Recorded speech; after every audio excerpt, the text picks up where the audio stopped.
Gold trusted gold buyers తాకట్టులో ఉన్న బంగారాన్ని విడిపించి ఈ రోజు ఉన్న మార్కెట్ ధరకే కొనబడును. మరిన్ని వివరాలకు సంప్రదించండి 7771077720. ఈ రెండిటితో పాటు బలూచ్ విడిపోవడం 2029లో జరగచ్చు. దానికి ముందే ఒకవేళ ఇలా అయితే కేవలం పాకిస్తాన్కి సంబంధించి పంజాబ్ మాత్రమే పాకిస్తాన్కి పరిమితమే అవకాశం ఉండొచ్చు.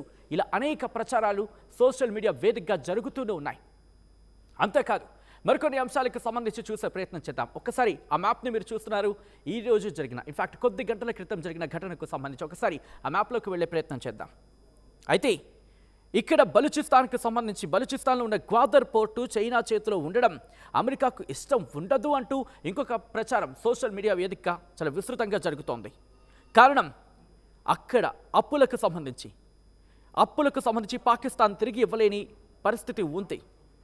తిరిగి ఇవ్వమని అడగలేదు పాకిస్తాన్ అంటూ ఇంకొక అంశానికి ఇన్ఫాక్ట్ పాకిస్తాన్ తిరిగి ఇవ్వలేదు అమెరికాకు అంటూ ఒక ప్రచారం జరుగుతుంటోంది. ఈ నేపథ్యంలోనే బలూచిస్తాన్లో అపారమైన ఖనిజ సంపద ఉంది.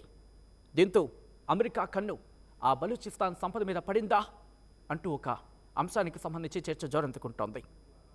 ఈ నేపథ్యంలో ఇటు అనేక కారణాలు ఇప్పుడు తెర మీదకు రావడం జరుగుతోంది.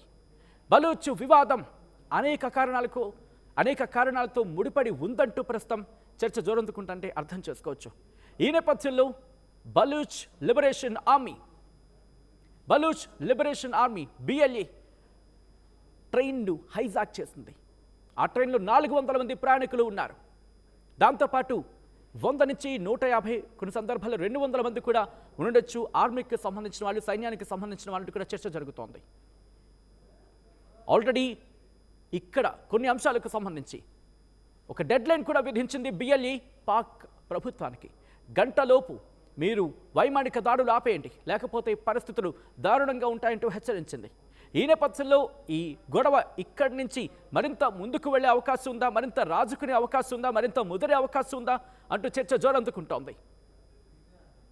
కాబట్టి ఈ ఘటన నేపథ్యంలో ఏం జరగబోతుందనేది యావత్ ప్రపంచం ఆసక్తిగా కాదు ఉత్కంఠతో ఎదురు చూస్తోంది. మీకేమనిపిస్తోంది? కామెంట్ చేయండి. మరిన్ని వీడియోస్ కోసం ఛానల్ ని సబ్స్క్రైబ్ చేయండి. లేటెస్ట్ అప్డేట్స్ కోసం వాట్సాప్ ఛానల్ ని ఫాలో అవ్వండి. ఆ లింక్ డిస్క్రిప్షన్ లో ఉంది.